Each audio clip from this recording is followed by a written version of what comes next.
Jadi malam hari ini tanpa panjang kata, ini merupakan bagian dari gerakan penyembuhan dunia ya yang sudah kita mulai sejak beberapa waktu lalu ya. Kita akan lanjutkan pada malam hari ini dengan topik yang sangat menarik sekali ya, nah, dan juga dengan dari narasumber yang pastinya kompeten untuk membagikan sharing pada malam hari ini ya. Malam ini kita akan berbicara mengenai proklim untuk gaya hidup berkelanjutan. Nah, apa sih sebenarnya proklim ini atau maksud judulnya ini apa? Nah, di sini kita sudah ada Ibu Insinyur Triwidayati, MSc ya. Beliau merupakan Kasubdit Adaptasi Ekologi Buatan, Direktorat Adaptasi Perubahan Iklim, Ditjen PPI, Kementerian Lingkungan Hidup dan Kehutanan. Nah, ini Anda bisa lihat ya. Kementerian Lingkungan Hidup dan Kehutanan, Direktorat Jenderal Pengendalian Perubahan Iklim, Direktorat Adaptasi Perubahan Iklim. Oke, kepada Ibu Triwidayati, kami persilakan untuk memulai sharingnya.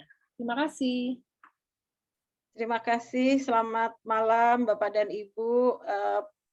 Kami pertama-tama mengucapkan apresiasi dan terima kasih sudah diundang di kesempatan yang baik ini untuk berkenalan dan bersilaturahmi dengan Bapak Ibu semua. Khususnya kami juga ucapkan terima kasih kepada Ibu Ambar yang sudah mengajak untuk bisa hadir bersama-sama dengan Bapak dan Ibu sharing tentang apa itu proklim dan bagaimana kaitannya dengan proklim ini bisa berkontribusi untuk membangun gaya hidup berkelanjutan. Izinkan kami untuk menyampaikan beberapa informasi terkait dengan proklim ini. Jadi pertama saya ingin memulai sharing informasi ini terkait dengan kenapa sebetulnya proklim ini diperlukan. Jadi seperti Bapak dan Ibu sudah juga pernah dengar dan mungkin juga sudah sering membaca bahwa salah satu ancaman yang kita hadapi dengan adanya pemanasan global itu adalah menyebabkan perubahan iklim, di mana dengan perubahan iklim ini banyak hal yang dikhawatirkan oleh para ilmuwan dan sudah diingatkan, dan ternyata ini memang semakin kita lihat dengan nyata berbagai indikasi-indikasi yang mengarah kepada bahwa memang perlu ada healing untuk bumi kita ini. Jadi di sini tercatat bahwa dipublikasikan di tahun 2020 bahwa suhu lingkar kutub itu mencapai rekor tertinggi dan para ilmuwan mengkhawatirkan tentang hal ini. Dan ini juga ada salah satu publikasi juga di tahun 2019 bahwa di seluruh dunia rata-rata ternyata dari tahun 1960 sampai 2019 ini suhu rata-rata secara umum meningkat sekitar 1 derajat Celcius. Jadi ini ada hal-hal yang harus kita perhatikan bersama-sama. Sehingga pada saat kemudian suhu bumi kita ini naik, ternyata berbagai resiko yang mengancam kehidupan kita, termasuk di sini salah satu penggambarannya itu adalah dengan semakin sering dan semakin adanya ancaman terhadap hutan kita yang frekuensi kejadian kebakaran hutan dan lahannya juga risikonya menjadi semakin meningkat. Nah, pada saat kita bicara tentang suhu kutub yang sudah mencair, ternyata tidak hanya di wilayah kutub. Di Indonesia pun ini sudah ada penelitian dari para ilmuwan yang menyebutkan di tahun 2020 sudah ada publikasinya yang menyebutkan bahwa ternyata Indonesia, wilayah Indonesia yang punya glacier itu di Jayawijaya itu juga sudah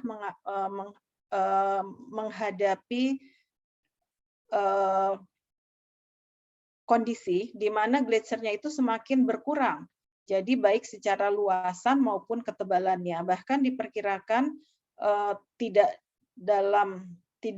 lebih dari 10 tahun glacier ini mungkin di Jayawijaya akan hilang. Nah, ini juga kemudian Kepala BMKG itu juga mengkhawatirkan hal ini, dan bahkan juga ada statement bahwa es di Puncak Jayawijaya itu akan habis pada tahun 2025. Dan ini tentu ada kaitannya dengan suhu bumi kita yang semakin panas. Bapak dan Ibu, ini adalah salah satu penggambaran bahwa ternyata memang dari pengamatan kondisi bumi kita ini yang disebut dengan pemanasan global itu terekam oleh monitoring kondisi Antartika kita, di mana dari tahun ke tahun kita lihat bahwa kenaikan suhu bumi itu semakin bertambah, dan 97% ilmuwan iklim itu sepakat bahwa tren pemanasan global ini adalah karena kegiatan manusia. Juga kemudian hal ini yang kemudian memberikan dampak terhadap berbagai aspek kehidupan. Bapak dan Ibu, ini adalah salah satu juga laporan yang menyebutkan bahwa suhu permukaan rata-rata Indonesia diproyeksikan akan mengalami kenaikan hingga tahun 2100 dalam semua skenario RCP. RCP ini adalah salah pemodelan dari yang memasukkan bagaimana pada saat emisi gas rumah kaca kita ini tidak bisa dikendalikan dalam berbagai skenario, dan ternyata semua skenario yang ada ini menunjukkan bahwa memang suhu bumi akan terus meningkat, dan hal ini tentunya yang perlu menjadi perhatian kita bersama. Bapak dan Ibu, ini adalah yang kemudian perlu kita waspadai. Dengan adanya kenaikan suhu bumi, maka kemudian akan terjadi perubahan curah hujan, di mana diperkirakan bahwa ke depannya curah hujan musim kemarau itu menjadi lebih kering dan musim hujan itu menjadi lebih basah. Dan apabila kondisi ini terjadi, maka yang akan kita hadapi itu adalah kemarau yang berkepanjangan, ataupun pada saat musim hujan yang lebih basah itu akan terjadi bencana banjir, longsor yang kemudian menjadi lebih sering. Selain itu juga tadi sudah di awal sudah disebutkan bahwa dengan adanya kutub es di kutub yang mencair ataupun gletser kita yang mencair, maka air dari air tersebut akan lari kepada wilayah yang lebih rendah. Artinya di sini ada ancaman terhadap masyarakat yang tinggal di wilayah pesisir dan pulau-pulau kecil, karena tinggi permukaan laut itu akan meningkat antara 0,6 sampai 1,2 cm per tahun. Selain itu juga dampak yang kemungkinan akan timbul itu adalah gelombang yang meninggi, sehingga tinggi gelombang itu bisa naik antara 1 sampai 1,5 meter, bisa kita bayangkan. Dan hal ini sebetulnya juga sudah kita lihat terutama untuk wilayah utara pesisir Pulau Jawa, di mana pada saat-saat tertentu itu memang rob atau kejadian muka air laut yang pasang itu semakin sering terjadi dan semakin masuk ke daratan.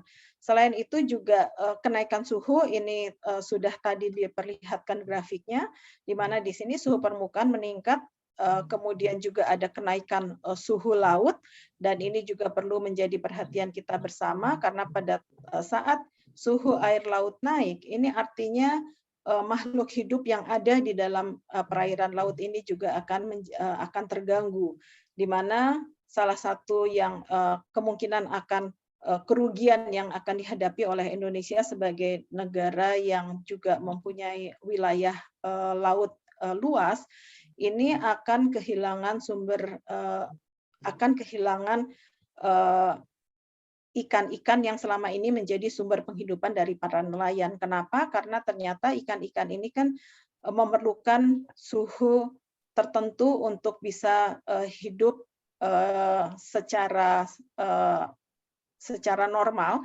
Artinya pada saat kemudian suhu air laut naik, ikan-ikan ini akan bermigrasi ke wilayah lain, sehingga para nelayan atau kemudian akan masuk lebih dalam ke wilayah perairan, sehingga kemudian nelayan akan menjadi lebih sulit mencari ikan.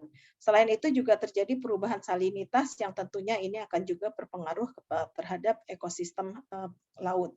Kemudian Bapak dan Ibu, ini adalah beberapa foto yang memperlihatkan bahwa ternyata kemarau berkepanjangan ataupun kemudian ada banjir, longsor, ini adalah sudah nyata di depan kita. Di sini ada beberapa gambar di mana kemudian di tahun 2021 kemarau dan deforestasi itu tidak hanya di Indonesia tetapi juga terjadi di negara lain, salah satunya Kolombia.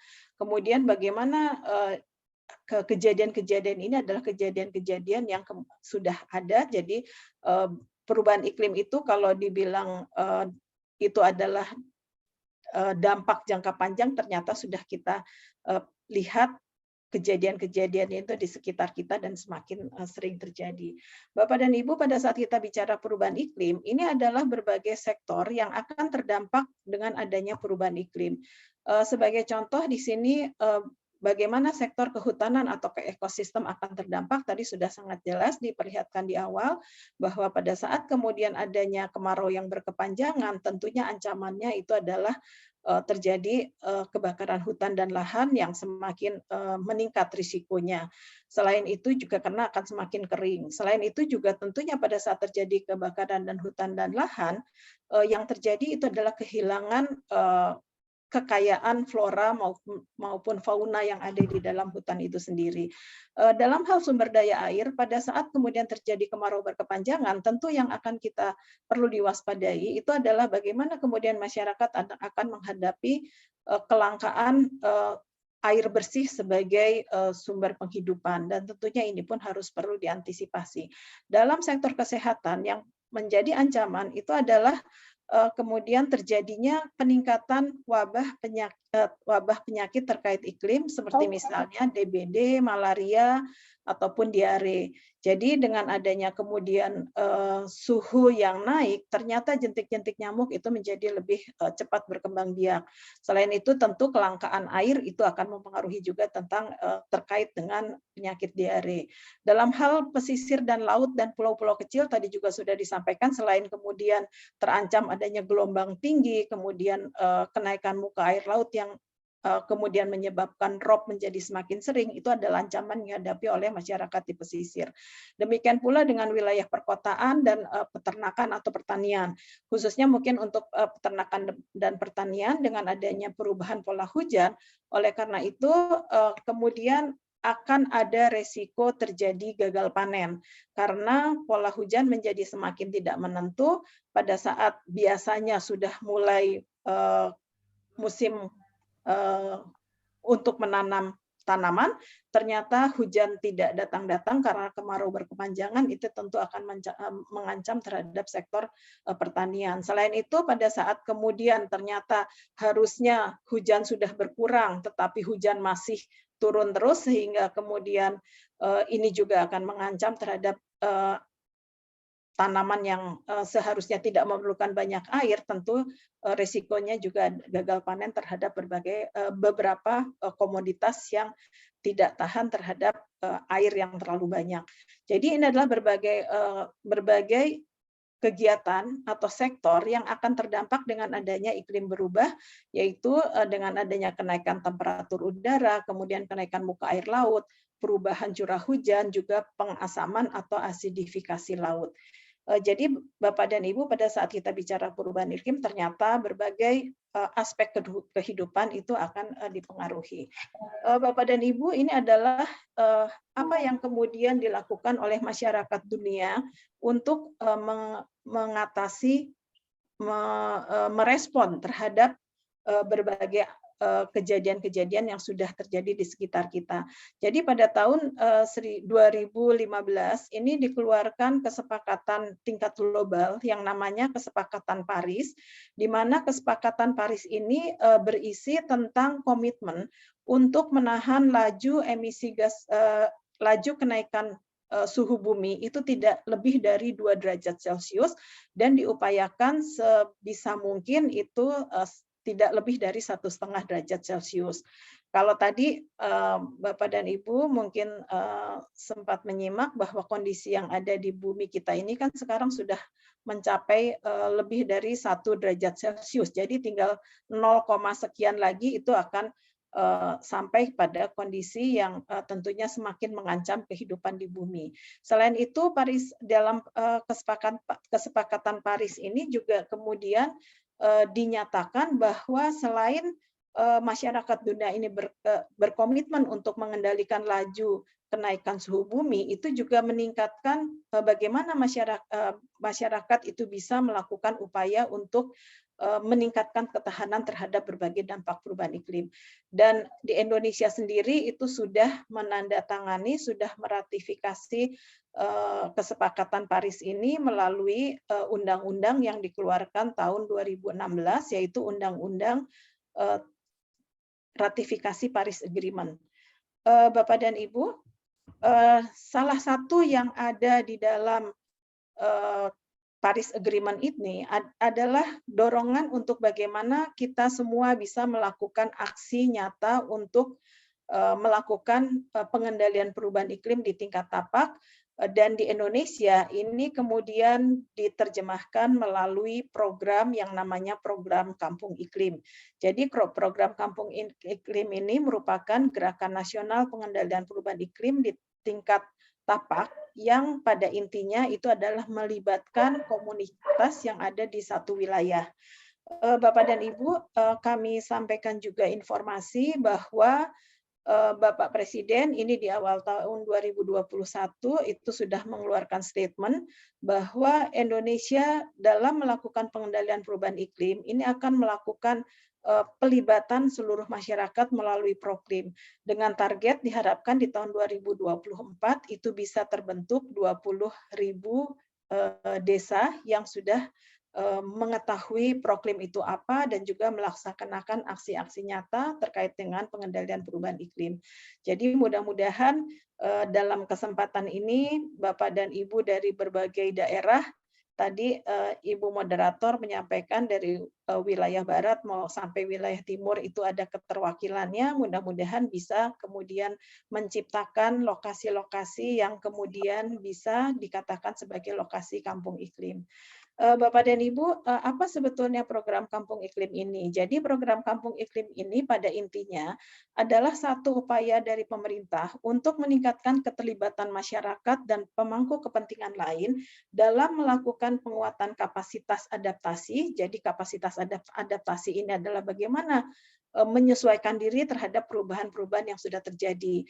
Jadi seperti tadi telah disampaikan bahwa kalau sekarang pola hujan itu sudah berubah, tentunya kita tidak bisa lagi melakukan kegiatan seperti dulu. Kita harus melakukan penyesuaian terhadap perubahan yang ada, karena perubahan ini tidak bisa kita hentikan atau tidak bisa kita tolak. Atau bagaimana pada saat kemudian air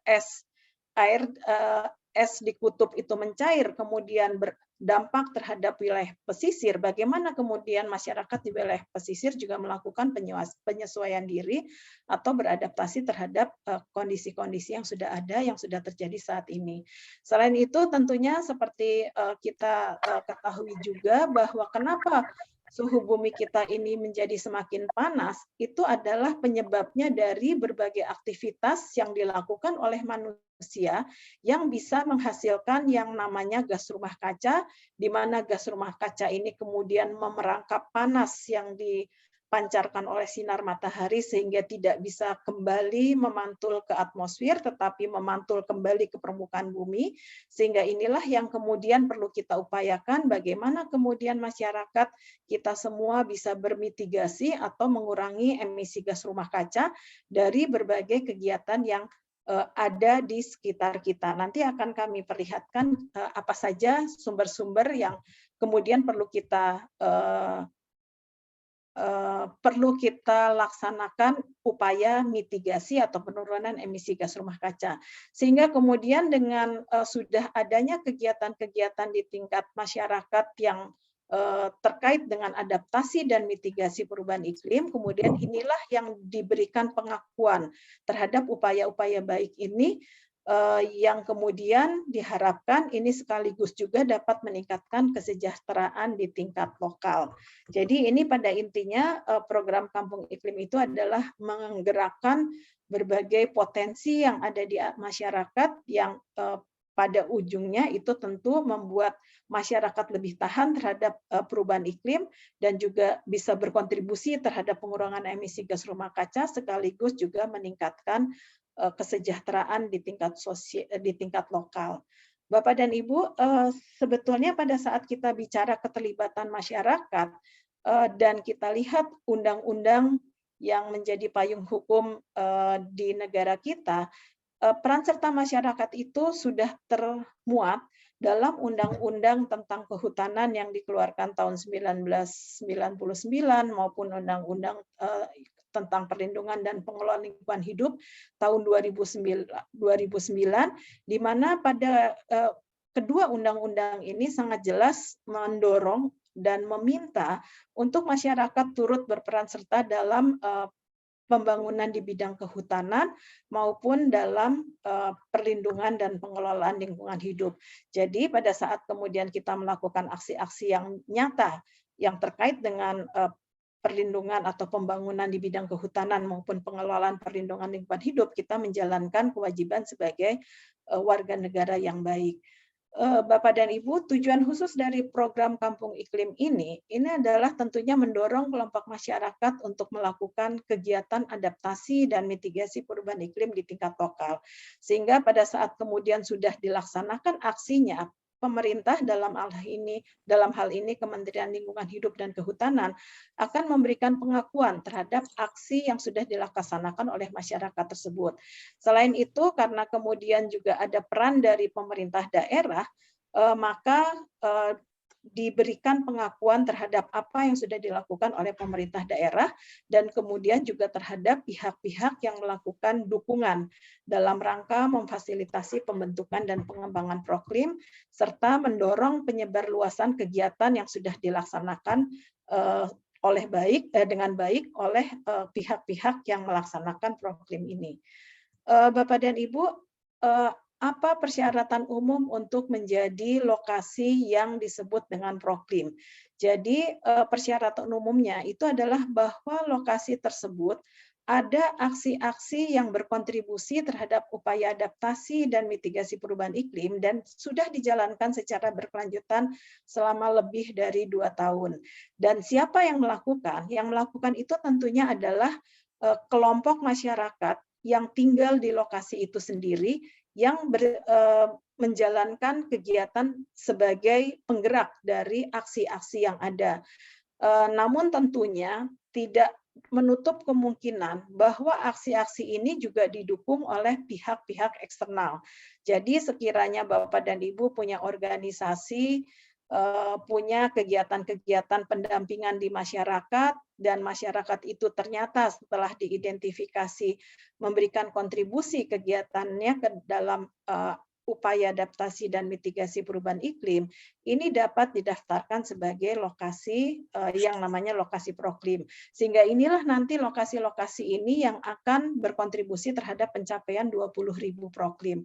Nah, satu lagi yang perlu juga di sini disampaikan bahwa untuk menjadi lokasi Proklim, pengembangan kegiatannya itu dilaksanakan minimal setingkat RW, dusun, atau dukuh, dan maksimal itu setingkat desa kelurahan. Jadi pada saat kemudian ada aksi yang misalnya baru dikembangkan di tingkat RT, nah ini belum bisa didaftarkan sebagai lokasi Proklim, ini harus ditingkatkan dulu, di scale up menjadi kegiatan minimal tingkat RW. Syukur-syukur bisa tingkat kelurahan. Karena pada saat kita bicara aksi adaptasi mitigasi perubahan iklim, harapannya adalah kegiatan ini merupakan kegiatan yang komprehensif yang dilaksanakan bersama-sama oleh warga masyarakat setempat. Nah, Bapak dan Ibu, ini adalah kegiatan yang diharapkan ada dilaksanakan di lokasi yang disebut dengan lokasi Proklim. Jadi karena pada intinya tadi sudah disampaikan bahwa Proklim ini adalah upaya untuk bagaimana kita menyesuaikan diri terhadap perubahan-perubahan yang ada atau adaptasi, yang diperlukan itu adalah bagaimana kemudian masyarakat melakukan upaya untuk mengendalikan kekeringan, banjir, dan longsor. Atau bagaimana kemudian masyarakat melakukan upaya peningkatan ketahanan pangan. Misalnya bagaimana kemudian di dalam hal kekeringan banjir dan longsor, dalam hal kekeringannya bagaimana masyarakat melakukan upaya untuk mengkonservasi air atau melakukan penghematan air. Dari hal-hal yang paling sederhana misalnya menggunakan air bekas cucian beras untuk kemudian menyiram tanaman. Ini adalah salah satu gerakan yang sebetulnya sederhana, namun memberikan pemahaman bahwa air ini sangat berharga dan ke depannya itu ada risiko air menjadi semakin langka sehingga budidaya untuk sehingga kemudian juga termasuk budidaya dari produk komoditas pertanian yang kemudian bisa meningkatkan ketahanan pangan, misalnya dengan pemanfaatan lahan pekarangan, dengan menanam di lahan pekarangannya dengan tumbuh-tumbuhan yang bisa menjadi sumber pangan, sumber protein bagi keluarga. Ini merupakan salah satu upaya peningkatan ketahanan pangan. Dalam hal pengendalian penyakit terkait iklim, misalnya bagaimana kemudian warga digerakkan untuk lebih mencermati, menerapkan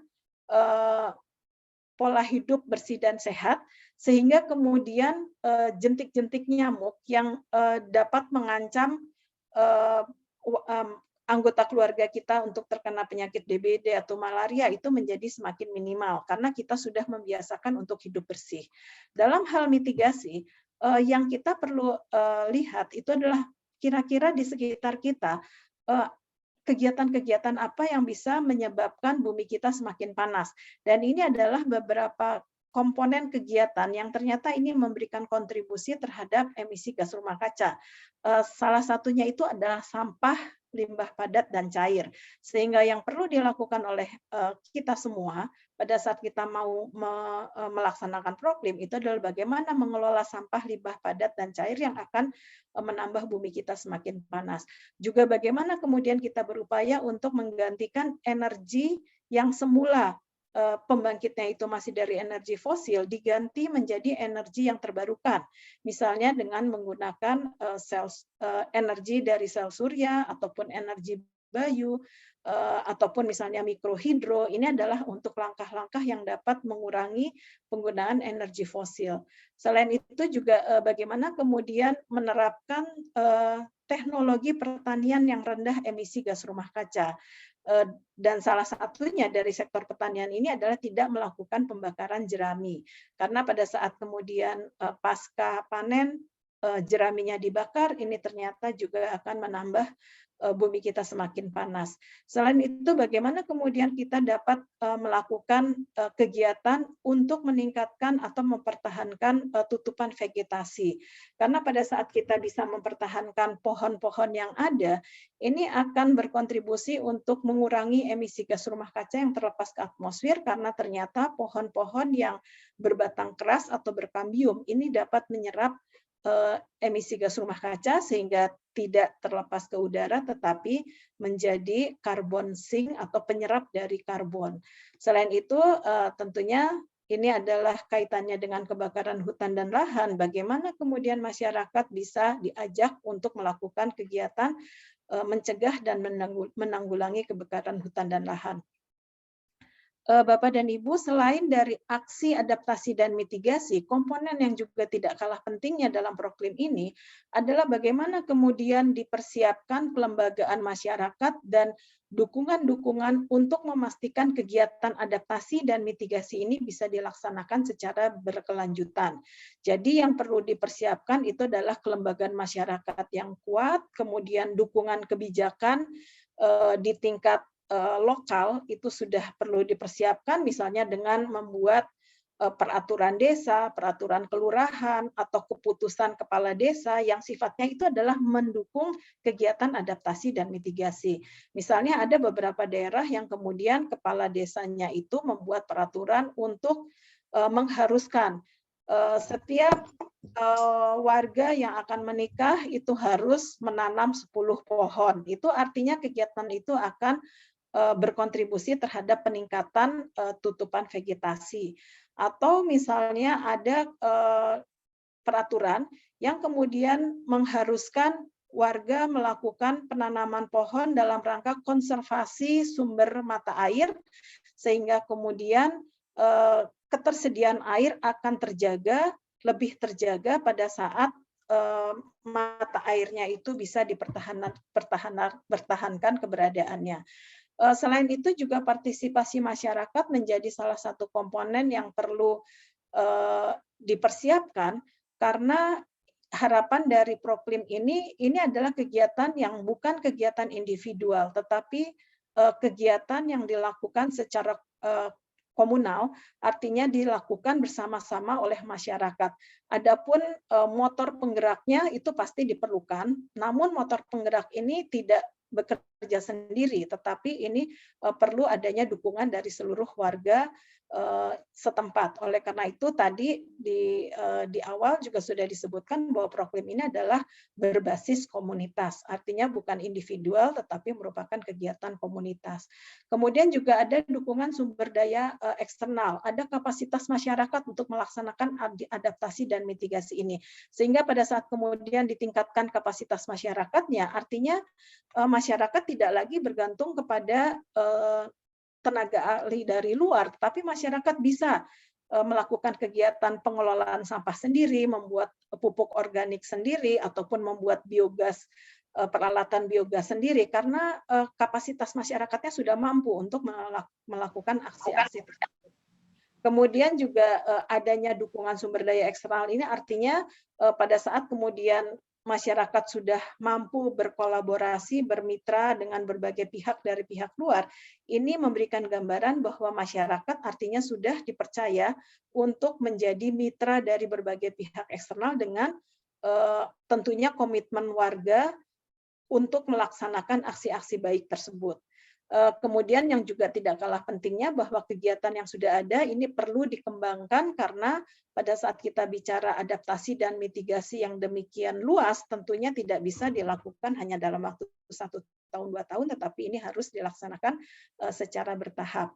Kemudian juga perlunya pengelolaan data aksi. Nah, ini menjadi sangat penting karena pada saat kita bicara Proklim, minimal yang tadi dilaksanakan selama 2 tahun, tentu ini harus terdata seluruhnya. Kegiatan-kegiatan apa yang kemudian sudah dilaksanakan dan bagaimana mengukur progres-progres yang ada. Tentunya ini memerlukan pengelolaan data untuk aksi-aksi yang sudah ada. Kemudian sehingga pada saat ini semua sudah dilakukan, masyarakat akan dapat mengetahui manfaat apa yang diperoleh dari kegiatan-kegiatan baik ini, baik dari aspek ekonomi, sosial, dan lingkungan. Jadi ini adalah kegiatan secara garis besar yang diharapkan ada di lokasi-lokasi Proklim.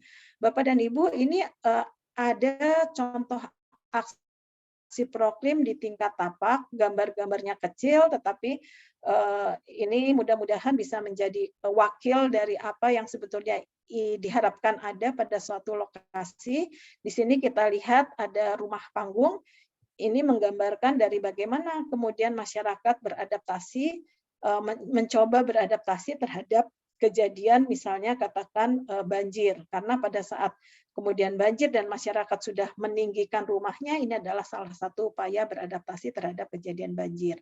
Nah, kegiatan pemanenan air hujan ini menjadi contoh bagaimana kemudian masyarakat melakukan upaya penghematan air dengan memanen air hujan yang pada saat hujannya banyak itu dipanen, ditampung, sehingga kemudian ini bisa menggantikan penggunaan air dari air tanah, karena daripada air hujan ini menimbulkan resiko banjir, kenapa kita tidak panen dengan kemudian menampung air hujan ini. Ini adalah gambar energi surya, penggambaran tadi menggantikan energi yang berbahan bakar fosil dengan sumber energi yang terbarukan, yaitu matahari. Perlindungan mata air ini adalah lebih mengarah kepada bagaimana kemudian masyarakat melakukan pendataan, pencatatan, dan perlindungan terhadap mata air yang ada, sehingga mata air ini kemudian tidak hilang, tetapi bisa dimanfaatkan oleh masyarakat pada saat-saat yang diperlukan, misalnya pada saat tadi dengan adanya resiko kekeringan, maka tentunya mata air ini diharapkan harus terus dipertahankan keadaannya. Kemudian pengelolaan lahan tanpa bakar, embung, ini salah satu upaya juga untuk menyediakan cadangan air. Kemudian rorak ini adalah sebetulnya di beberapa daerah ini dikenal sebagai jugangan. Jadi ini sebetulnya upaya yang sangat sederhana, di mana pada lokasi-lokasi di lahan pertanian itu bisa dibuat lubang-lubang, tidak terlalu besar lubangnya, tetapi ternyata lubang-lubang ini sangat bermanfaat untuk menjadi tempat penampungan air. Jadi airnya tidak menjadi banjir, tetapi kemudian tertampung dan meresap ke dalam tanah, sehingga kemudian ini bisa juga meningkatkan cadangan atau mempertahankan air tanah menjadi lebih basah. Kemudian juga bagaimana mengelola sampah ini dengan misalnya kegiatan 3R, recycle, kemudian dengan mengumpulkan, memilah, mengumpulkan, dan mendaur ulang.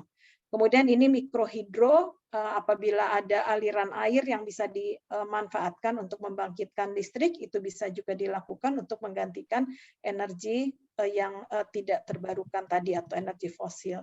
Jadi ini adalah beberapa kegiatan aksi-aksi yang contoh-contoh kegiatan aksi yang bisa dilakukan dan diharapkan juga terus diperkaya pada lokasi-lokasi Proklim. Bapak dan Ibu, ini adalah penggambaran bahwa pada saat kita bicara pengendalian perubahan iklim, ini adalah aktor-aktor yang perlu terlibat. Jadi bukan hanya dari kementerian dan lembaga di tingkat pusat, tetapi juga ada peran dari pemerintah daerah, peran dari dunia usaha, peran dari masyarakat, peran dari lembaga-lembaga non pemerintah, kemudian ada peran perguruan tinggi, kemudian juga ada peran dari mitra pembangunan. Jadi ini berbagai aktor, berbagai pihak yang perlu kemudian dilibatkan dalam upaya pengendalian perubahan iklim ini. Bapak dan Ibu, ini adalah beberapa publikasi yang mencatat pernyataan-pernyataan dari Ibu Menteri ataupun berbagai pihak, bagaimana kemudian Ibu Menteri juga menyampaikan bahwa Pemda mempunyai penting dalam mengatasi perubahan iklim dan ini menjadi tombak, ujung tombak. Dan kemudian ini juga sudah direspon oleh Pemda sendiri dengan mengeluarkan kebijakan-kebijakan atau peraturan untuk pelaksanaan Proklim di daerah, baik dalam bentuk peraturan gubernur, ataupun dalam bentuk kebijakan. Ini yang di Sumatera Selatan itu mengeluarkan peta jalan untuk pelaksanaan Proklim ini. Ini berbagai kegiatan yang kemudian publikasi ataupun catatan kegiatan-kegiatan yang dilakukan oleh di daerah, ini disebutkan di Kudus, kemudian juga berbagai kegiatan pembinaan program kampung iklim yang dilaksanakan oleh pemerintah daerah sebagai bentuk dukungan terhadap kegiatan Proklim ini di tingkat daerah. Kemudian juga ini adalah kegiatan yang memperlihatkan bahwa dunia usaha pun sudah mulai mengembangkan kegiatan-kegiatan yang bisa kemudian mengarahkan lokasi dampingannya itu untuk menjadi kampung iklim. Jadi ini ada salah satu contoh dari perusahaan batubara, kemudian ini dari Indosemen, kemudian ini juga ada di kegiatan yang dilakukan oleh beberapa perusahaan di beberapa daerah. Jadi ini memperlihatkan bahwa tadi penggambaran dari bahwa pengendalian perubahan iklim ini perlu melibatkan berbagai aktor itu sudah mulai berjalan dan ini tentunya perlu dilakukan secara berkelanjutan. Ini adalah kegiatan-kegiatan, contoh kegiatan, kalau tadi sudah disampaikan sebetulnya di foto-foto yang kecil-kecil, mudah-mudahan bisa terlihat. Dan ini yang lebih besarnya. Jadi ini adalah di Desa Blederan di Wonosobo, bisa kita lihat pada saat kemudian masyarakat bisa melakukan kegiatan ini yang kemudian memberikan dampak terhadap peningkatan ekonomi masyarakat, ini tentunya juga bisa meningkatkan kesejahteraan masyarakat. Ini adalah kegiatan yang dilaksanakan di Sunterjaya, jadi ini Bapak Ibu nanti kalau misalnya ingin juga melihat contohnya itu ada di beberapa kota termasuk juga di DKI Jakarta, kemudian juga ada di daerah dengan tipikal pedesaan. Itu sudah ada beberapa contohnya. Jadi kalau kita lihat beberapa gambar di sini, ini memperlihatkan bahwa memang Proklim ini sebetulnya lebih kepada bagaimana kita kemudian membangun kolaborasi di tingkat tapak untuk kemudian bisa memberikan kontribusi terhadap pengendalian perubahan iklim, baik itu adaptasi dan mitigasi perubahan iklim, itu sekaligus juga membangun bagaimana masyarakat merasakan manfaatnya sehingga bisa melaksanakan aksi-aksi ini secara berkelanjutan. Nah, kita lihat beberapa foto di sini. Ini pada saat kita masuk ke dalam lokasi Proklim, yang kemudian kita lihat itu adalah adanya gerakan-gerakan dari masyarakat ini untuk beradaptasi dan bermitigasi perubahan iklim. Ini Bu Menteri sempat mengunjungi salah satu lokasi Proklim di DKI Jakarta, yaitu di wilayah Sunter. Kemudian satu lagi Bapak dan Ibu, bahwa untuk menjadi lokasi Proklim ini perlu didaftarkan. Pendaftarannya kemana? Pendaftarannya itu melalui yang namanya Sistem Registri Nasional Pengendalian Perubahan Iklim. Jadi bentuk websitenya seperti ini, dan pada saat kemudian nanti Bapak dan Ibu punya desa dampingan, itu bisa kemudian melakukan pendaftaran dengan masuk ke dalam situs yang namanya SRN-PPI. Bagaimana caranya? Nanti di situ ada langkah-langkah yang bisa Bapak dan Ibu ikuti, dan sekiranya nanti memerlukan informasi lebih lanjut bisa kontak kepada kami sehingga kami juga bisa melakukan asistensi ataupun pendampingan untuk melakukan pencatatan pendaftaran Proklim ini. Bapak dan Ibu, kalau masih ada waktu nggak ya, Bu? Kalau boleh sedikit saya. Lama lagi, Bu. Ya. Soalnya ini ada pertanyaan juga nih. Oh, ada pertanyaan ya. Gimana Bu, boleh? Ada video atau bagaimana? Ada video sebetulnya bukan video, Bu. Saya mau memperlihatkan aja sedikit aja.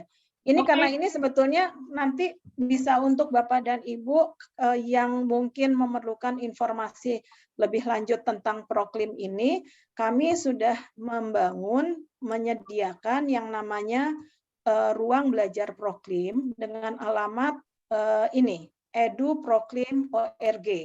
Di ruang belajar Proklim ini, nanti Bapak dan Ibu bisa masuk ke kamar-kamar yang kamar-kamarnya ini kami siapkan beberapa kamar. Kamar pertama ini pengenalan Proklim. Jadi pengenalan Proklim ini nanti Bapak dan Ibu bisa baca-baca lebih lanjut apa itu Proklim, kemudian kegiatan apa yang perlu ada, dan yang salah satu hal yang mungkin Bapak Ibu pada saat akan mengajak beberapa komunitasnya. Ini sebentar aja saya perlihatkan, tapi nggak usah sampai final. Boleh, silakan Bu. Ya, ini ada video animasi. Sebentar Mbak, nggak lama.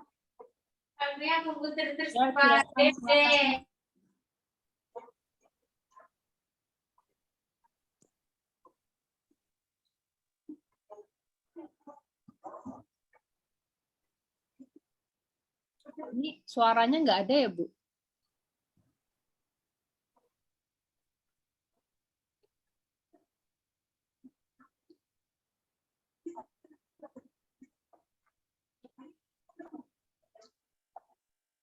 Halo, Bu Widayati.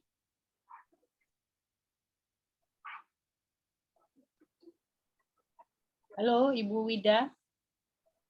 Iya, maaf sebentar. Suaranya tadi belum keluar, Ibu. Oh iya, sebentar. Iya. Sebentar, di saya masih menyala ini sebentar, Pak. Oh iya, mungkin ulang aja lagi share screen-nya, Ibu. Ada sebentar. Optimize video ya. Ya, ini saya lupa belum konekkan dengan audionya, tapi ini secara garis besar saja nanti Bapak dan Ibu bisa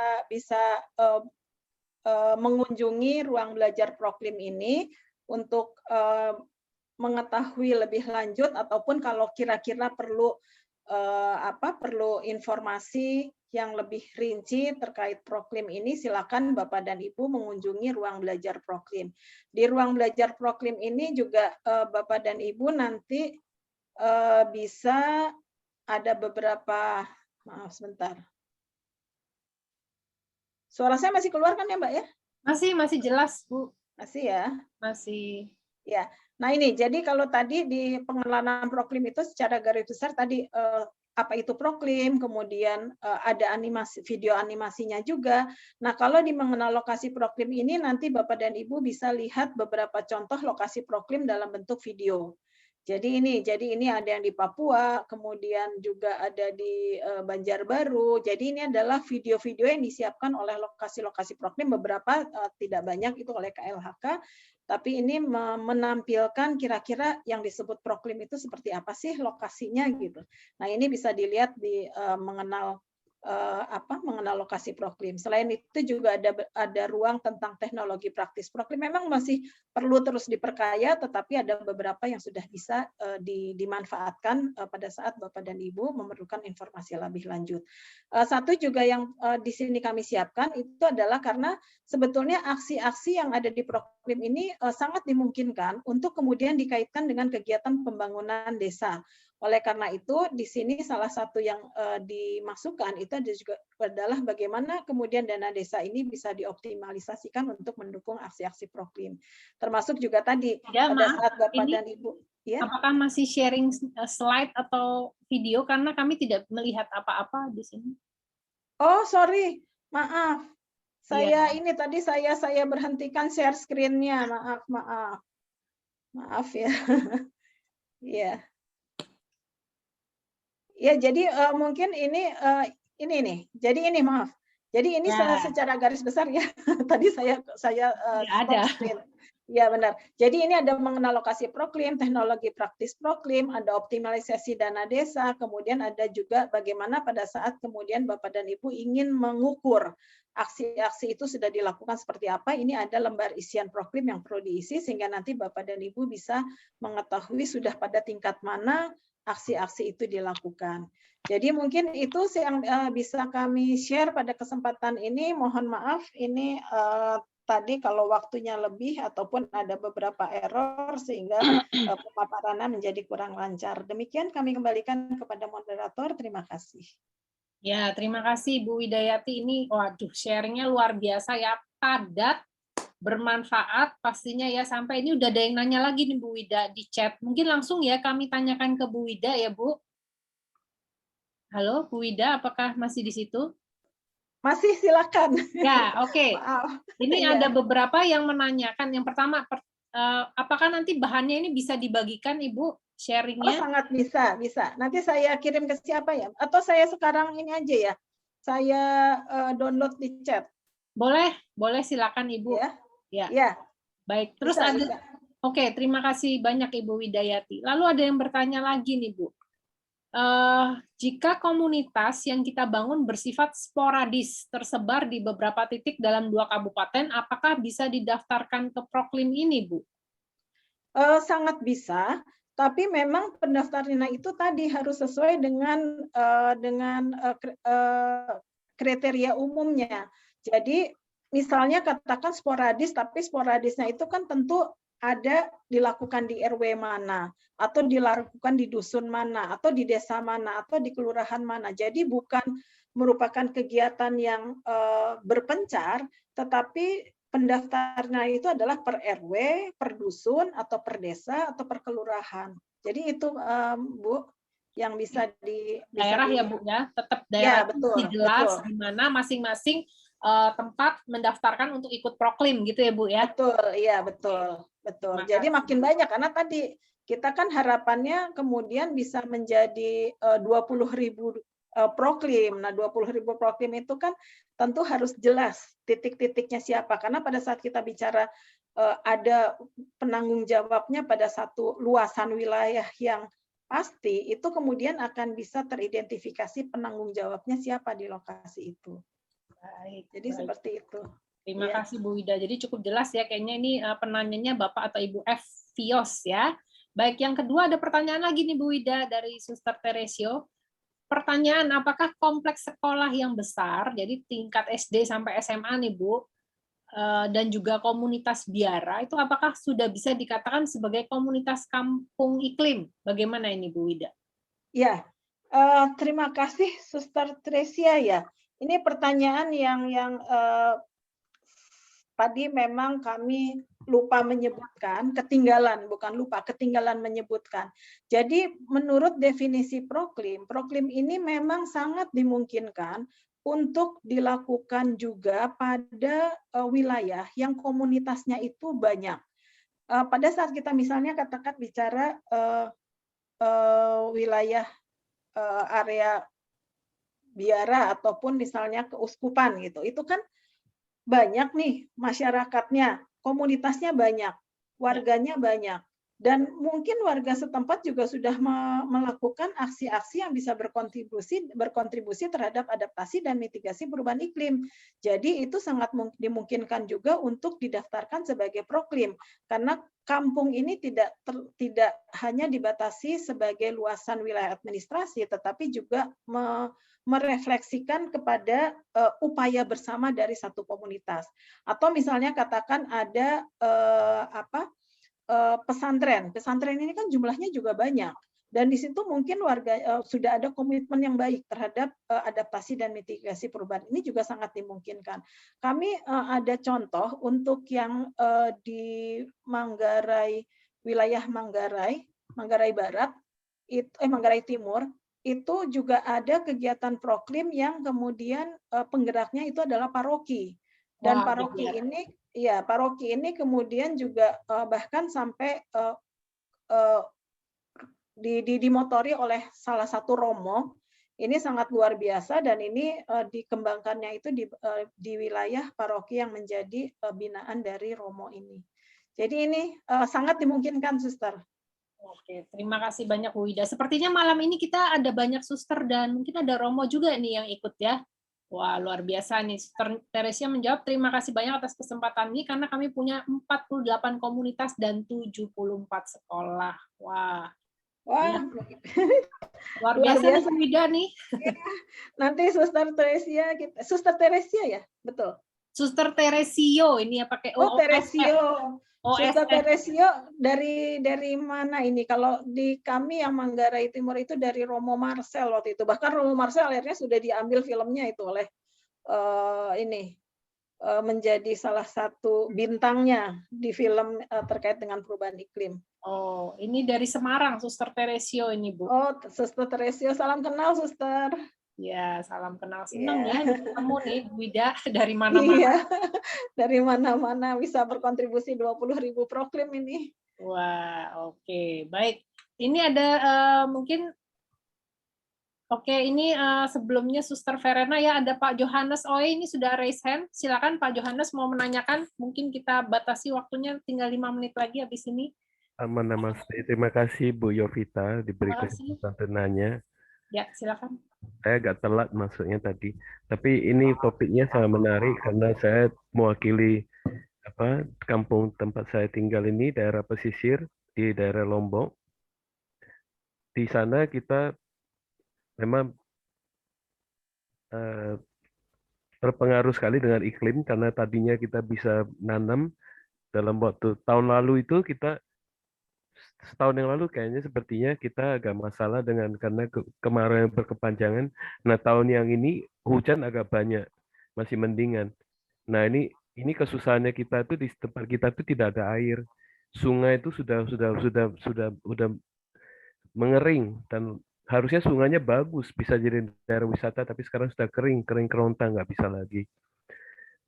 Ini saya ingin nanya karena di daerah kita tuh terpencil, sehingga ilmu pengetahuan sama teman-teman yang pimpinan-pimpinan kampung itu tidak bisa baca tulis, jadi tidak bisa mengakses semua ilmu pengetahuan untuk menjaga alam atau apa di sana. Nah, saya ingin mewakili mereka. Saya juga masuk di Pokmaswas, kelompok masyarakat pengawas, tapi lebih banyak ke terumbu karang. Nah, belum sampai ke iklim ini. Nah, yang iklim ini tadi disebutkan bagaimana kita mengatasi sampah. Nah, itu juga masalah besar bagi kita karena kalau musim hujan itu sampah datang semua ke memenuhi pantai. Nah, sampah yang paling banyak saya lihat itu adalah Pampers ya. Nah, itu Pampers gimana caranya kita mau ini? Nah, kita butuh pelatihan seperti itu. Nah, ini saya setelah saya dengar ini saya tertarik, nanti saya akan bicara dengan beberapa pimpinan di sana, terutama dari instansi-instansi yang dulu banyak donasi ke kita, donasi air minum, air bersih. Nah, mungkin mereka bisa donasi ilmu pengetahuan tentang program ini. Dan lalu juga optimalisasi dana desa ini memang sudah ada atau memang harus ada di artinya si kadesnya harus mengajukan atau memang sudah ada itu di situ. Kalau sudah ada, mungkin saya bisa ngomong sama kepala desanya nanti untuk dipakai ya, dipakai untuk pelatihan atau apa gitu. Karena di tempat kita itu luar biasa susahnya sekarang kalau mau nanam itu kita nggak bisa nanam lagi. Nah, masyarakat sana sekarang malah sekarang keluar dari daerah untuk menjadi tukang bangunan, nanti pulang seperti gitu. Jadi yang namanya petani nelayan itu sekarang sudah jarang. Padahal kita penduduk daerah pesisir. Oke. Jadi nelayan benar itu mungkin bisa dihitung dengan jari. Oke. Jadi pertanyaannya tentang dana desa itu ya Pak ya? Oke. Jadi dana desa sama pelatihan Bu. Bagaimana kalau nanti sudah ada dana desa, terus pelatihannya gimana? Karena kita itu terpencil, kita tuh bahkan tidak semua orang bisa menjangkau daerah kita. Nah, rencananya itu kalau memang memang saya lihat ini menarik ya. Nah, ini bisa membantu masyarakat masyarakat desa untuk meningkatkan taraf kehidupannya dengan sejalan dengan apa namanya itu melindungi alam ya. Nah, saya di sana saya penduduk baru, saya lebih banyak ke Pokmaswas terutama untuk konservasi terumbu karang. Nah, saya lebih banyak di situ karena saya memikirkan kalau lautnya mati, lautnya rusak, itu luar biasa efeknya nanti. Oke, baik. Silakan Bu Wida menjawab pertanyaan dari Pak Johannes, mungkin langsung pada Ya, terima kasih Pak Yohanes. Ini pertanyaannya bagus sekali.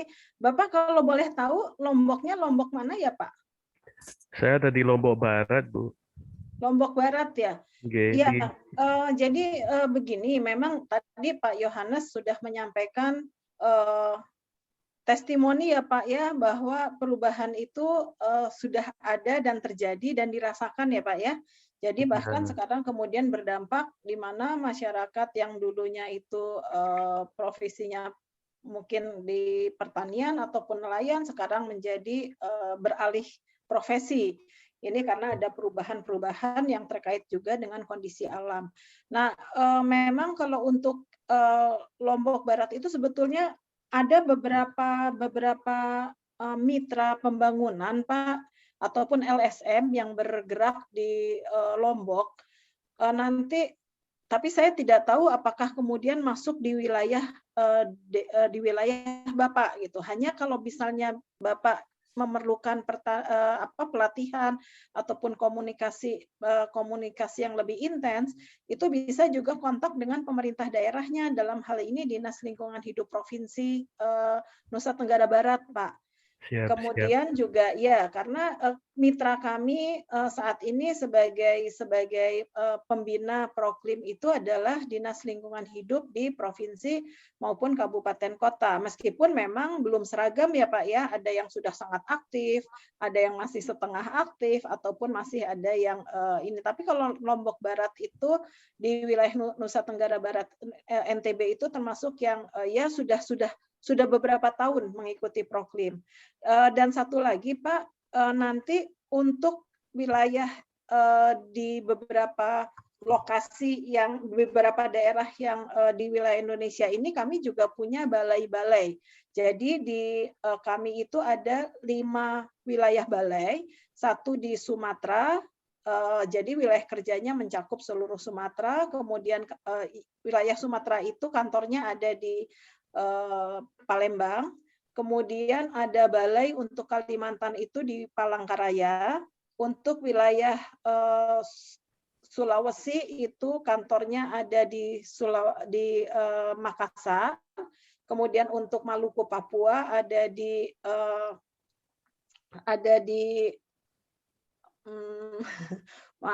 Maluku Papua juga ada kantornya di wilayah Maluku Papua, dan satu lagi Jawa Bali Nusra itu Nusa Tenggara itu kantornya ada di Denpasar. Maaf, tadi yang Maluku Papua Manokwari. Jadi ini nanti sekiranya Bapak dan Ibu memerlukan informasi yang juga lebih intens, itu tidak harus selalu kemudian ke kantor di Jakarta, tetapi juga bisa berkomunikasi dengan kantor-kantor balai kami di 5 wilayah tersebut. Jadi kalau Bapak Yohanes ini dari Lombok Barat, nanti bisa komunikasi dengan kantor kami yang ada di Denpasar, di wilayah Bali. Karena wilayah kerjanya itu adalah Jawa, Bali, dan Nusa Tenggara. Jadi itu Pak, kemudian pertanyaan lagi tadi terkait apa ya Mbak? Satu, ada yang ketinggalan nggak? Halo? Maksudnya selain dari Pak Yohanes nih masih ada lagi nih yang resen Ibu Wida. Oh gitu, Pak Yohanes, apakah sudah cukup Pak ininya? Iya, terima kasih. Saya tadi sisanya optimal, optimalisasi dana desa. Jadi gini Pak. Itu sudah dianggarkan, udah pasti, itu udah formatnya atau memang harus diajukan oleh kadesnya gitu? Gini Pak, kalau dana desa itu kan sebetulnya sekarang dananya itu sudah ada dikelola oleh masing-masing kepala desa ya Pak ya. Yeah. Jadi ini yang setiap tahun itu bervariasi antara bervariasi Pak, ada yang bisa sampai 1 M, ada yang masih 800 juta gitu. Nah, sebetulnya kan tiap tahun Kementerian Desa ini mengeluarkan yang namanya peraturan untuk prioritas dana desa. Nah, salah satu yang kemudian kalau Bapak kemudian buka bersama-sama dengan kepala desa, salah satu yang diprioritaskan itu adalah bagaimana terkait juga termasuk untuk pengendalian perubahan iklim. Nah, pengendalian perubahan iklim itu aksinya apa? Ya itu yang tadi saya contoh-contohnya sudah disebutkan, Pak. Jadi artinya sangat dimungkinkan untuk kemudian kepala desa ini melakukan perencanaan pembangunan desa yang berkontribusi untuk juga melakukan mendukung upaya pengendalian perubahan iklim. Nah, kami 3 tahun yang lalu, Pak, punya percontohan untuk bagaimana kemudian pemerintah desa ini memanfaatkan dana desanya untuk mendukung kegiatan terkait dengan upaya adaptasi mitigasi perubahan iklim. Dan ternyata setelah dicocok-cocokkan, itu dana desa itu 60% itu sebetulnya bisa Pak untuk mendukung kegiatan proklim gitu. Jadi artinya sumber dayanya ada, hanya tadi betul Bapak sampaikan tadi perlu ada pelatihan. Nah, pelatihan itu sendiri sebetulnya sangat dimungkinkan untuk menggunakan dana desa tersebut gitu di bagian dari peningkatan kapasitasnya. Jadi nanti kalau misalnya diperlukan terkait dengan hal ini, kami juga sangat welcome Pak. Kami bisa kita ngobrol lebih lanjut. Kira-kira pakai mata anggaran yang mana sih untuk kemudian diarahkan untuk kegiatan-kegiatan yang bisa mendukung pelaksanaan proklim. Jadi mungkin itu Pak Yohanes, mudah-mudahan bisa menjawab. Terima kasih Bu Widayati. Iya, sama-sama Pak ini Yohanes.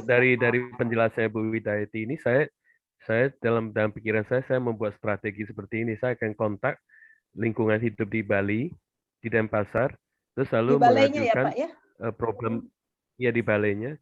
Nanti saya akan jelaskan problema kita apa. Iya. Nah, mereka nanti akan menentukan pelatihan apa yang dibutuhkan. Nanti kalau setelah tahu pelatihan apa, baru nanti saya kontak kepala desanya. Oke, kita butuh pelatihan ini. Itu dana desanya yang diperlukan sekian gitu ya. Ya, betul Pak. Silakan. Nanti kami bisa share kontak person di masing-masing balai Pak. Jadi balai pengendalian perubahan iklim dan kebakaran hutan lahan. Kami bisa kita share. Karena daerah pesisir, saya sering kerjasama dengan Polairut. Jadi mungkin saya juga akan minta bantuan dari Polairut untuk pelatihannya, atau nanti kalau mereka tahu sesuatu, atau nanti saya akan bicara dengan komandan kapalnya dulu, baru nanti kita tentukan gimana arahnya ke sana. Yang penting ini kita sudah tahu, oh ini ternyata ada tuh proklim ini. Saya nggak tahu kalau saya nggak ikuti Zoom yang hari ini. Saya nggak tahu. Iya. Alhamdulillah kita bisa bertemu ya Pak, bisa Iya, saling kenal. iya, Iya. Terima kasih. betul. Terima Terima kasih Bu kasih. Ida. Ini Terima kasih maaf, Bu Yovita. ya sama-sama Pak Yohanes. Karena masih ada 2 penanya lagi, cukup 2 penanya lagi. Tolong nanti Bu Wida mungkin menjawabnya secara singkat dan to the point. Silakan Suster Verena, karena kita keterbatasan waktu, masih ada sesi selanjutnya. Suster Verena, silakan mau nanyakan ke Bu Wida. Baik, terima kasih atas kesempatan dan waktunya. Saya ini dari Pematang Siantar, Sumatera Utara, Medan. Ya. Em, Salam kenal, ya, Suster. ya, salam kenal. Saya melihat memang tadi, walaupun saya mengikuti sudah setengah ya, saya lihat bahwa proklaim ini nampaknya mencapai target yang ditentukan oleh PBB ya tentang SDGs kalau tidak salah. Salah satu bagiannya itu tentang bagaimana untuk pemulihan bumi, ekologi. Mudah-mudahan saya tidak salah. Ini sangat bagus menurut saya proklaim ini. Dan tadi ada saya buat di chat pertanyaan memang. Tapi saya pernah begini, karena saya juga bertugas di bagian GBAC, juga ya di bidang seperti ini. Kita sudah melakukan sebagian dan kita kerjasama dengan PBB. PBB-nya bukan yang internasional, tapi ini Pemuda Batak Bersatu yang ada di Kota Pematang Siantar. Nah, kami kemarin membuat program untuk pengolahan sampah dengan pembersihan Kota Pematang Siantar.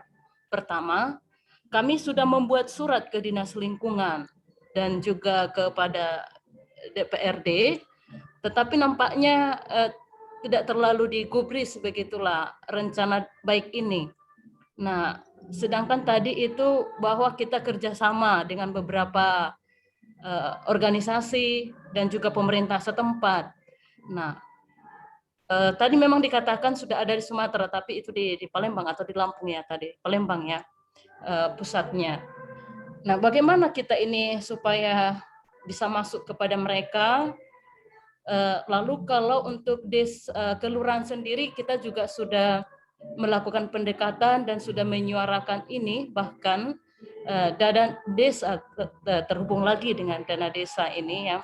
Sebenarnya kita kaum Bemrawati ini yang punya komunitas sendiri sebenarnya ya membantu kelurahan untuk melihat kemungkinan apa yang perlu dikembangkan di desa. Ya, salah satu masalah global sekarang adalah pengolahan sampah ini.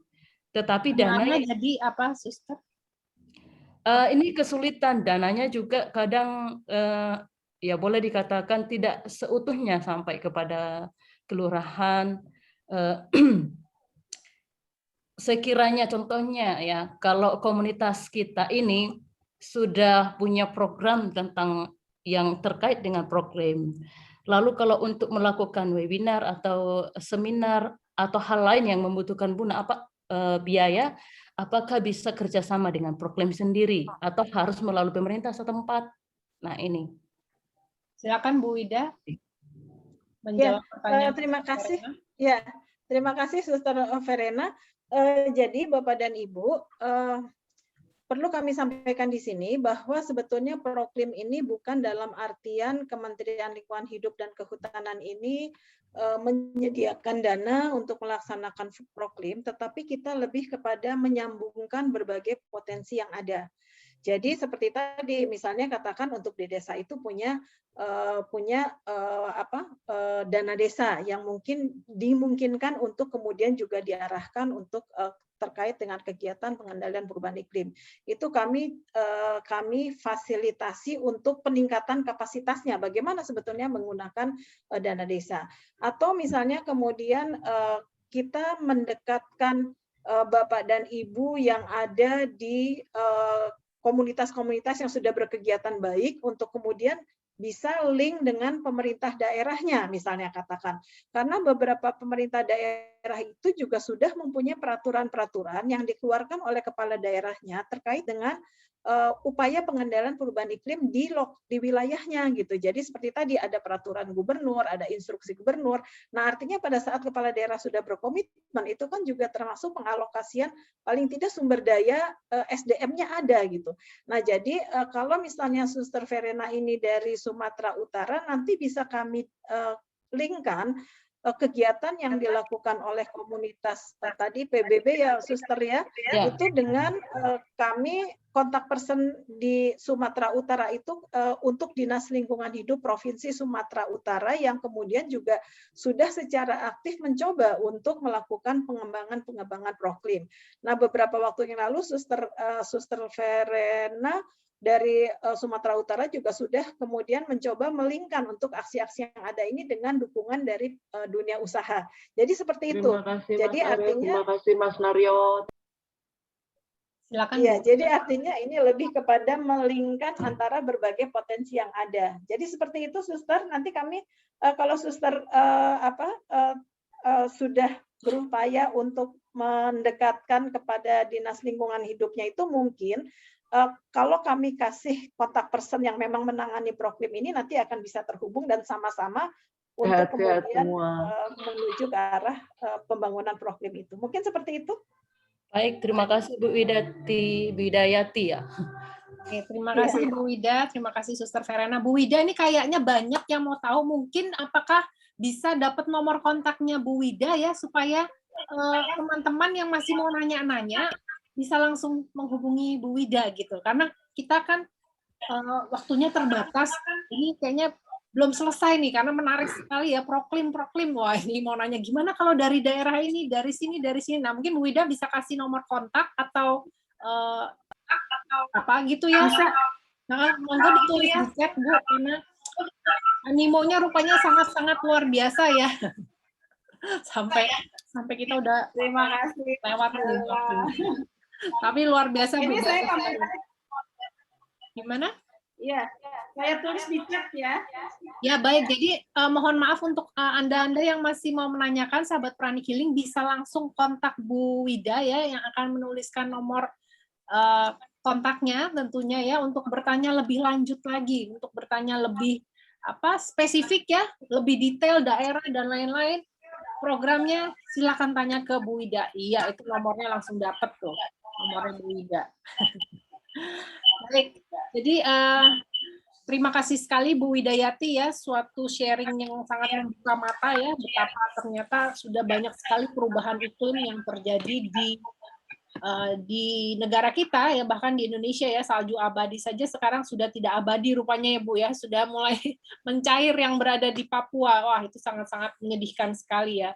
Tapi paling tidak dengan kita memiliki kesadaran dan memiliki kemauan ya untuk mulai merubah sikap hidup kita ya, mulai aware dengan lingkungan kita ya, no plastic, everything, no waste dan lain-lain, zero waste, itu kita coba untuk lakukan. Semoga ya bisa memiliki suatu impact yang luar biasa tentunya buat Indonesia dan juga bumi kita, karena rumah kita ini yang memang hanya satu ya Bu Wida ya, hanya di planet bumi ini. No planet B ya Bu ya, walaupun namanya kalau di Indonesia bumi ya, tapi maksudnya tidak ada pilihan lain Bapak Ibu. Jadi kita harus berjuang ya, berusaha supaya bumi kita ini nanti bisa diwariskan ke anak cucu kita nantinya. Oke, terima kasih sekali Bu Wida untuk sharingnya yang sangat luar biasa ini ya Bu ya, malah maaf harus tidak dapat dibacakan semua ini karena baik dari narasumber maupun peserta semuanya sangat bersemangat ya untuk terus nih. Mungkin nanti kita ngadain sesi lagi Bu supaya bisa lebih spesifik. Jadi lebih di breakdown gitu ya, apa-apa tadi yang Bu Wida sampaikan ya, supaya mungkin jadi lebih detail gitu Bu ya. Mbak Yovita, boleh sedikit nggak? Ya. Di sini ini saya lihat ada Mbak Brigita Isworo nih. Mbak Brigita Isworo ini Dewan Pengarahnya Proklim, Mbak. Halo Mbak Brigita, selamat malam. Selamat malam Mbak Wida. Ini Dewan Pengarah Proklim harus bicara ini Mbak Yovita lain kali. TikTok kita, TikTok. Baik. Ya. Silakan Bu Brita. Kapan-kapan Malam. Mbak Brigita ini yang sharing nih. Kita Ya. TikTok. Kalau enggak gini Bu Wida bisa ikut grup kita nanti supaya bisa dapat juga informasinya tentang pranic healing, karena pranic healing Indonesia pranic healing ini sangat sejalan sekali ya untuk masalah lingkungan hidup ya, untuk sustainability ya, karena kita sedang menggerakkan hal tersebut kepada teman-teman kita semua supaya Ya, lebih sadar lingkungan ya. Bu Brita juga waktu itu sempat sharing ya Bu Brita ya berapa minggu lalu ya Bu. Iya. Iya, ini memang Bu Brita juga keren banget nih Bu waktu itu tentang masalah ya sampah makanan itu loh yang kadang-kadang orang suka buang-buang ya, nggak dipikir gitu kan, ngambil banyak-banyak nggak habis, jreng dibuang gitu ya. Itu saya ingat ya, banget. insya Allah nanti saya bergabung. Ya, baik Bu. Iya Mbak Wida. Nah, silakan Bu Brita ngajakin Bu Wida nih Bu supaya ikutan. Iya, tadi saya udah diajak juga sama Mbak Maya. Oh, kenal juga ya. Ya, baiklah Kenal, ini. ya. Sambung menyambung menjadi satu ya, kenalan Iya, semuanya. Small world. Small world ya, dan kita punya tujuan dan misi yang kurang lebih sama dan mirip ya untuk bumi kita tercinta. Baik, terima kasih Bu Wida. Masih akan bergabung kan sampai selesai ya Bu ya? Kita lanjut ke sesi selanjutnya. Iya, Oke, silakan. baik. Oke, kita Ya, akan sambil menyimak. ya sambil apa Bu?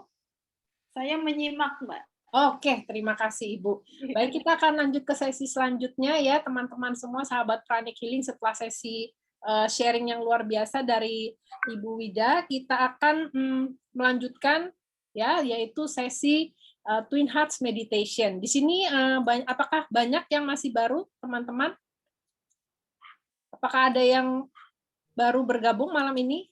Tampaknya tambah banyak ini anggota. Tampaknya banyak ya, Suster Verena. Baru pertama juga ya, Suster? Iya, betul. Oke, baik. Jadi kita akan melakukan meditasi Twin Hearts pada malam hari ini ya. Nah, meditasi Twin Hearts ini apa? Nah, oke, kita akan menjelaskan secara singkat terlebih dahulu ya. Apakah meditasi Twin Hearts ini ya? Jadi meditasi Twin Hearts ini sebenarnya adalah meditasi jantung kembar ya. Kok jantung kembar? Emang jantung kita ada kembar, oke? Nah, sebelumnya kita perkenalkan dulu bahwa meditasi ini diperkenalkan oleh Grandmaster Choa Kok Sui ya, seorang ilmuwan dan juga penemu modern pranic healing dan arhatic yoga. Di mana meditasi ini beliau ciptakan untuk mengembangkan dua pusat cinta di tubuh kita. Jadi kita punya dua pusat cinta. Yang pertama di sini ya, di tengah-tengah dada, lokasinya ini disebut cakra jantung ya, merupakan pusat cinta terhadap sesama. Ya, jadi sifatnya masih terbatas. Masih saya mencintai keluarga saya, teman saya, orang yang saya kenal, sifatnya masih terbatas. Ya, cinta terhadap sesama. Yang kedua itu adalah namanya pusat cinta yang berada di sini, ya, di ubun-ubun. Kita nyebutnya di cakra mahkota. Ini merupakan pusat cinta ilahi. Ya, di mana cinta ilahi itu sifatnya apa? Tidak terbatas, ya, tidak pilih-pilih, tidak berdasarkan agama, tidak berdasarkan ras, tidak berdasarkan kotak-kotak yang biasanya dikotakkan oleh manusia, tapi mencintai seluruhnya ya, ciptaan Tuhan, bumi beserta isinya. Itu adalah sumber atau sifat dari cinta ilahi atau cinta universal. Ibaratnya adalah cinta Tuhan terhadap umatnya. Nah, di meditasi ini nanti kita akan mendoakan doa damai. Di mana doa damai ini biasanya mungkin sudah ada yang mengenal ya, sudah mengenal teman-teman semua ya, doa yang ditulis oleh Fransiskus Assisi. Tapi doa ini bukanlah doa agama tertentu, karena kalau kita lihat merupakan doa yang universal. Ya, di doa ini dikatakan bahwa di mana ada sakit hati, maaf. Di mana ada kebencian, cinta. Di mana ada keputusasaan, harapan. Jadi semuanya itu menaikkan vibrasi kita menjadi lebih positif. Nah, selain itu, meditasi ini juga apa? Meningkatkan intuisi kita. Ya, memperbesar energi sehingga apa? Kita bisa menjadi lebih sehat. Nah, tidak hanya itu. Dengan meditasi Twin Hearts ini ya, yang kita lakukan secara rutin juga apa? Bisa membersihkan sampah batin. Ya, sehingga memberikan efek penyembuhan. Kitanya pun menjadi lebih happy, lebih bahagia. Karena apa? Bisa dibuang yang stres, yang sedih, yang marah, dendam dan kawan-kawannya itu bisa dibuang sedikit demi sedikit. Ya. Lalu indahnya lagi meditasi ini juga merupakan suatu bentuk pelayanan terhadap Ibu Pertiwi, terhadap bumi kita. Karena kita kan biasanya hanya mengambil dari bumi kita, tapi kita tidak pernah mengembalikan atau memberikan kembali kepada Ibu Pertiwi atau kepada bumi kita. Ya, sehingga dengan kita melakukan meditasi Twin Hearts ini, kita melakukan pelayanan, kita memberikan kembali ke Ibu Pertiwi apa yang sudah kita ambil. Caranya bagaimana? Caranya nanti ya, teman-teman sahabat Pranic Healing, Anda duduk tegak, tidak bersandar, tapi rileks saja ya. Lalu lekatkan lidah ke langit-langit mulut. Ya, seperti katakan oke. Mulut ditutup, lalu pejamkan mata, tangan ya diletakkan di pangkuan dengan posisi menghadap ke atas. Lalu Anda bayangkan bola dunia kecil ada di hadapan Anda seperti globe. Kalau di sekolahan kita dulu ada globe ya, globe yang sebesar bola tenis aja, jadi nggak usah yang gede-gede banget. Anda bayangkan berada di depan Anda ya, dengan posisi tangan memberkati setinggi dada seperti ini ya. Lalu ada doa damai Fransiskus Asisi yang tadi dikatakan. Jadi kita doakan doa tersebut, kita dengarkan sambil kita memberkati bumi. Karena apa? Doa ini mengubah energi negatif menjadi energi positif. Nah, lalu pada saat nanti akan ada lantunan bunyi Om. Nah, Om ini adalah bunyi kosmik. Jadi bukan Om milik agama tertentu, tapi sebenarnya kalau menurut NASA bahkan bunyi matahari itu adalah terdengar seperti bunyi Om ini. Nah, jadi pada saat bunyi Om, kita menyadari ya ada keheningan, ya nanti ada keheningan atau jeda di antara bunyi Om. Itu yang kita sadari. Ya, kita bayangkan bintang cemerlang di atas kepala. Jadi nanti kita bayangkan ada bintang di atas kepala ya. Kalau Anda sulit membayangkan, Anda niatkan saja bahwa ada bintang cemerlang di atas kepala. Nah, setelah selesai Anda diminta melakukan pengakaran dengan cara membayangkan ada sinar keluar dari ujung tulang ekor dan telapak kaki masuk ke bumi sedalam 3 meter. Ya, jadi Anda bayangkan saja dan jangan takut, ini adalah meditasi terbimbing Bapak Ibu, sahabat Pranic Healing ya. Jadi tidak usah takut, aduh nanti gimana, tidak. Nanti ada panduannya dalam 2 bahasa, bahasa Inggris dan bahasa Indonesia. Jadi Anda tinggal ikuti saja ikuti saja meditasinya ya. Nah, sebelumnya nanti kita akan lakukan olahraga dulu ya. Oke, ini kita lakukan olahraga mata ya. Mari kita, jadi gerakan tangan jari, mata kita melihat ujung jari diputar searah jarum jam 12 kali dan ke kiri 12 kali. Oke, kita langsung mulai olahraga ya. Setelah olahraga kita akan lakukan terapi memaafkan ya. Jadi nanti kita olahraga dulu baru nanti kita akan lakukan terapi memaafkan. Oke, kita mulai. 1 2 3 4 5 6 7 8 9 10 11 12. Oke, ke kiri. 1 2 3 4 5 6 7 8 9 10 11 12 ya. Leher 1 2 3 4 5 6 7 8 9 10 12. Oke. Lalu bahu. Jadi olahraga ini 3 4 5 6 7 8 9 10 11 12. 1 2 3 4 5 6 7 8 9 10 11 12. Oke. Lalu olahraga siku 1 2 3 4 5 6, 7, 8, 9, 10, 11, 12. Tu, wa, ga, pat, ma, nam, ju, pan, lan, lu, las, 12. Tu, wa, ga, pat, ma, nam, ju, pan, lan, lu, las, 12. Tubuh bagian atas. 1, 2, 3, 4, 5, 6, 7, 8, 9, 10, 11, 12. Pinggul, 12 kali ke kanan, 12 kali ke kiri. 4, 5, 6, 7, 8, 9, 10, 11, 12.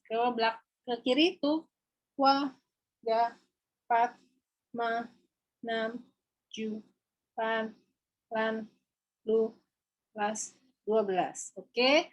Lalu kaki kita seperti kita gini ya, lutut 1, 2, 3, 4, 5, 6, 7, 8, 9, 10, 11, 12.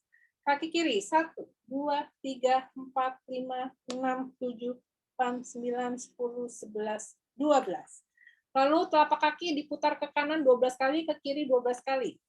2, 3, 4, 5, 6, 7, 8, 9, 10, 11, 12. 2, 3, 4, 5, 6, 7, 8, 9, 10, 12. Ya, kaki kiri. 2, 3, 4, 5, 6, 7, 8, 9, 10, 12. 2, 3, 4, 5, 6, 7, 8, 9, 10, 12. Lalu kedua kaki Anda bisa sambil duduk seperti nginjak rem ya. 1, 2, 3. Kita mulai 12 kali. 1, 2, 3, 4, 5, 6, 7, 8, 9, 10, 11, 12. Semi squat 50 kali. 2, 3, 4, 5, 6, 7, 8, 9, 10. 2, 3, 4, 5, 6, 7, 8, 9, 20. 2, 3, 4, 5, 6, 7, 8, 9, 30. 2, 3, 4, 5, 6, 7, 8, 9, 40. 2, 3, 4, 5, 6, 7, 8, 9, 50. Oke, tepuk tangan. Jadi olahraga ini merupakan bagian yang penting. Kenapa? Karena kita membersihkan tubuh kita ya, supaya energi dapat mengalir dengan lancar. Baik, kita akan lanjutkan dengan terapi memaafkan yang akan dilanjutkan dengan meditasi Twin Hearts. Oke. Baik. Sekarang Anda bisa pilih ya, satu orang yang ingin Anda maafkan, orang yang sulit dimaafkan sampai saat ini, atau orang yang menyakiti Anda, siapapun, terserah Anda. Boleh juga diri sendiri ya, yang masih sulit untuk dimaafkan. Anda pilih satu orang tersebut, lalu letakkan tangan, posisi di depan dada seperti ini, posisi namaste. Oke, Anda bayangkan orang tersebut berada di depan Anda. Ya, orang yang sulit untuk Anda maafkan, atau orang yang selalu menyusahkan Anda, atau orang yang selalu menyakiti Anda pilih satu orang saja. Termasuk juga bisa kalau Anda ingin memaafkan diri sendiri. Anda katakan, Atma, Anda sebut namanya dalam hati, Namaste. Aku mengakui ketuhanan di dalam dirimu. Kita sama-sama ciptaan Tuhan yang sedang bertumbuh, dan dalam prosesnya melakukan banyak kesalahan. Aku sudah memaafkanmu atas semua kesalahan yang kau lakukan terhadapku, atas semua rasa sakit, atas semua penderitaan, atas semua peristiwa yang tidak mengenakan, atas semua luka, atas semua penderitaan yang telah engkau buat terhadap diriku. Aku pun memohon maaf atas semua kesalahanku, atas semua penderitaan, atas semua luka, atas semua pengalaman yang tidak mengenakan, atas semua rasa sakit yang telah aku lakukan terhadap dirimu. Kiranya damai tinggal di hatimu dan juga di hatiku. Aku memberkati engkau dengan banyak rasa cinta, dengan banyak kasih sayang, dengan banyak maaf, penerimaan, dan juga toleransi.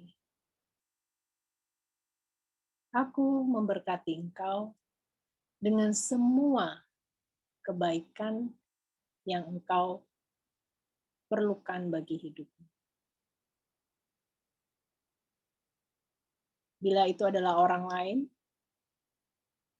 Anda bayangkan dia tersenyum terhadap kita dan berbalik meninggalkan kita, pergi dengan damai. Bila itu adalah diri kita sendiri, Anda bayangkan Anda memeluk erat diri Anda sendiri. Anda katakan, marilah kita hidup dalam harmoni. Anda bayangkan Anda memeluk erat, sehingga Anda menjadi satu dengan diri Anda.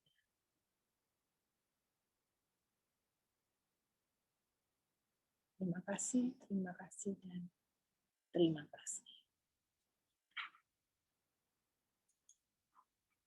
Kita akan lanjutkan dengan meditasi Twin Hearts.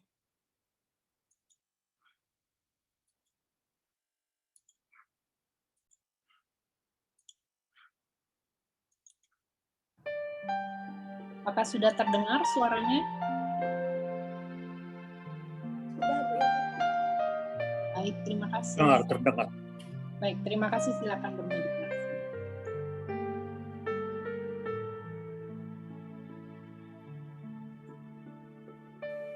This is Master Chua Kok Sui. Ini Master Chua Kok Sui. Let us invoke for divine blessing Mari kita memohon berkat ilahi to the Supreme God, kepada Tuhan Yang Maha Esa, to my spiritual teacher, kepada guru spiritualku, to all the spiritual teachers, kepada semua guru spiritual, holy masters, all the saints, Master Suci, semua orang suci, holy angels, malaikat suci, spiritual helpers, penolong spiritual, and all the great ones. dan kepada semua yang agung. We humbly invoke for divine guidance, Dengan rendah hati kami memohon bimbingan ilahi, divine love, cinta ilahi, for illumination, untuk pencerahan, for divine oneness, untuk kebersatuan ilahi, divine bliss, kebahagiaan ilahi, divine help and divine protection. pertolongan dan perlindungan ilahi. We thank you in full faith. Kami berterima kasih dengan penuh keyakinan.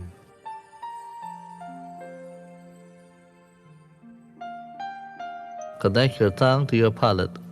Lekatkan lidah ke langit-langit mulut. Recall a happy event. Kenanglah sebuah peristiwa yang membahagiakan. Take your time. Nikmatilah. Re-experience the exquisite feelings of sweetness, Rasakan kembali perasaan tentang keindahan, of tenderness, and of love. tentang kelemah lembutan dan cinta. You are smiling. Anda tersenyum, You're filled with love and happiness. Anda dipenuhi cinta dan kebahagiaan. Very gently and lovingly, smile at your heart center. Dengan lembut dan penuh kasih sayang, tersenyumlah kepada cakra jantung Anda. Your heart center is a being of love. Cakra jantung Anda adalah makhluk cinta. Gently and lovingly smile at your heart. Dengan lembut dan penuh kasih sayang, tersenyumlah kepada jantung Anda. Say words of love and sweetness to your heart. Ungkapkan kata-kata cinta dan keindahan kepada jantung Anda. Wait for the response. Tunggulah tanggapannya. Can you feel your heart center responding with love, with joy and bliss? Apakah Anda merasakan jantung Anda menanggapi dengan cinta, dengan sukacita dan kebahagiaan ilahi? The feeling is fantastic. Rasanya menakjubkan. Recall another happy event. Kenanglah peristiwa bahagia yang lain. Re-experience this happy event. Alami kembali peristiwa yang membahagiakan ini. Smile at your crown center. Tersenyumlah kepada cakra mahkota Anda. Your crown center is a being of divine love. Cakra mahkota Anda adalah makhluk cinta ilahi. Say words of love to this being of divine love. Ungkapkan kata-kata cinta kepada makhluk cinta ilahi ini. Lovingly and gently smile at your crown center. Dengan penuh kasih dan kelemah lembutan, tersenyumlah kepada cakra mahkota Anda. Wait for the response. Tunggulah tanggapannya. Can you feel your crown center responding with divine love and divine sweetness? Apakah Anda merasakan cakra mahkota Anda menanggapi dengan cinta ilahi dan keindahan ilahi? We are going to bless the earth with loving kindness. Kita akan menyalurkan berkat ke bumi dengan cinta kasih dan kebaikan. We will be using the prayer of Saint Francis of Assisi. Kita akan menggunakan doa Fransiskus Assisi. Raise your hands with your hands facing outward. Angkat kedua tangan Anda setinggi dada dengan posisi tangan menghadap ke depan.